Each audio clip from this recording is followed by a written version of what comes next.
À l'issue du recueillement en mémoire des morts de la tragédie du 5 juillet 1962 à Oran, qui s'est déroulée à la stèle de Port-Fréjus, Estérel TV est en compagnie de Martine Petrus-Benamou, première adjointe au maire de Fréjus. Bonjour Martine Petrus-Benamou. Bonjour. Alors vous, qui avez eu vos arrière-grands-parents, vos grands-parents et vos parents qui ont vécu à Oran, que pouvez-vous nous dire? Bien, écoutez, chaque année c'est un déchirement pour moi parce qu'il y a aussi un cimetière, il y a aussi j'ai mes aïeux là-bas qui sont enterrés. C'est une histoire qui me tient évidemment à cœur parce que c'est mon histoire. Et je peux vous dire que Oran, c'était une ville magnifique, c'était une ville où il faisait bon vivre, c'était où les Oranaises étaient les plus dégourdies du pays, les plus belles du pays. Oui, alors pour quelle raison? Parce que j'ai cru le comprendre, ça, effectivement. Parce que ça c'est toujours dit et c'est comme ça. On disait que les Oranaises étaient toujours les plus dégourdies, c'est comme ça. Je ne vais pas vexer celles qui étaient à Alger parce que je suis née à Alger. Maman a vécu toute sa jeunesse à Oran et évidemment elle ne l'a pas vécu, elle n'a pas vécu ce drame parce que mes parents ont vécu justement à Alger ensuite. Mais il y a eu un retentissement évidemment dans tous les cœurs de tous ceux qui vivaient là-bas. Voilà. Alors, ça aurait pu très bien arriver à n'importe quel moment, dans n'importe quelle petite ville, comme Blida, comme Affreville, comme Iliana, comme toutes ces villes-là. Il y aurait pu avoir le même drame. Voilà. Ça s'est passé à Oran. L'étendard sanglant est levé, entendons-nous dans nos campagnes. Ces féroces soldats qui viennent jusque dans nos bras, égorger nos fils et nos campagnes. Aux armes, citoyens, formez vos bataillons, marchons, marchons, d'un sang impur, abreuve nos sillons. Alors nous sommes à la triste date du 59e anniversaire du massacre de la ville d'Oran, le 5 juillet 1962, où des centaines de pieds noirs et harkis ont été égorgés. Que dites-vous à tous ceux qui sont tombés pour que vive la France en Algérie? Eh bien, écoutez, s'ils m'entendent en haut, dans leur coin de paradis, quand on témoigne notre stèle et le but de notre association, qu'ils sachent qu'on ne les oubliera jamais et qu'on sera toujours là pour les honorer et leur rendre hommage à chacune de nos cérémonies. Alors je pense bien sûr à ceux qui sont morts au rang, mais pas que ça, les 25 000 militaires, les défenseurs de l'Algérie française, les 130 000 harkis massacrés, etc. Et puis bien sûr les 10 000 disparus. Donc c'est un devoir fondamental qu'on n'oubliera jamais et qu'on perpétrera donc chaque année devant notre stèle ou ici à Saint-Raphaël. Pensez-vous que la mémoire se perd aujourd'hui? Alors oui, vous avez raison, elle se perd. D'ailleurs, vous voyez autour de nous, il n'y a pas beaucoup de jeunes, hélas. Il y a un travail à faire. Nous, on a créé une cellule au sein de notre association pour se rapprocher des jeunes et les inciter à nous rejoindre pour que justement perpétuent ce droit de mémoire. Parce que sinon, bon, notre histoire, un jour ou l'autre, on ne parlera plus des pieds noirs.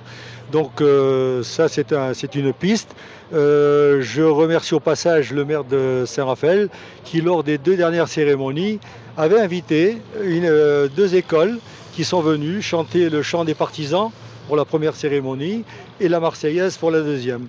Voilà, ça c'est une bonne démarche et je pense qu'il faut poursuivre dans cette voie si on veut qu'il y ait une relève en quelque sorte. La France a joué un rôle très positif en Afrique du Nord, en Algérie.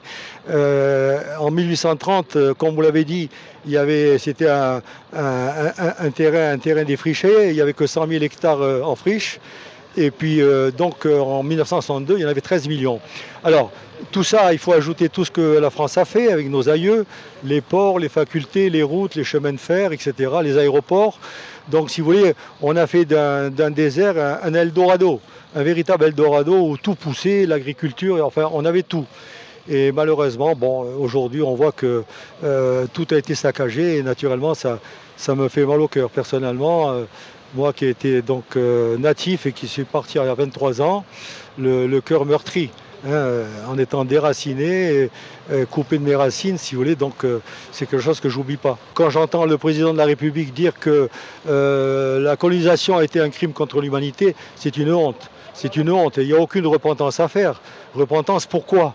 Repentance pourquoi? Avec tout ce qu'a fait la France et nos aïeux, il n'y a aucune repentance. Moi je pense qu'au contraire, ils devraient nous remercier du pays magnifique qu'on leur a laissé. Vous savez, les manuels scolaires ont une grande responsabilité. On a vraiment occulté l'histoire de l'Algérie, ce qui fait que nos jeunes ne savent pas ce qui s'est passé exactement, ils ne connaissent pas l'histoire. Et l'histoire de l'Algérie, il faut remonter à des années, des milliers d'années en arrière pour savoir que l'Algérie, le terrain conquis en 1830 n'appartenait pas du tout aux Algériens. Le territoire, c'était un territoire qui occupe aujourd'hui le Maghreb. Il y a eu des Phéniciens, il y a eu des Romains, des Carthaginois, des Espagnols, etc., qui ont occupé, et des peuplades de Berbères et d'Arabes qui ont peuplé donc tout ce territoire pendant des années. Et donc en 1830, c'est là que l'Algérie s'est bâtie grâce à la France et à nos aïeux.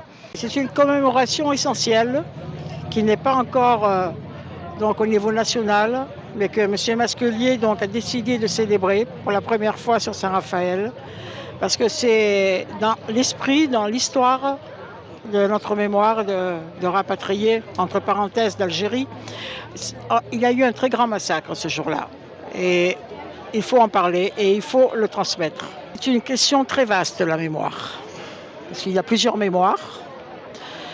Alors la première, disons que quand nos parents sont rentrés d'Algérie,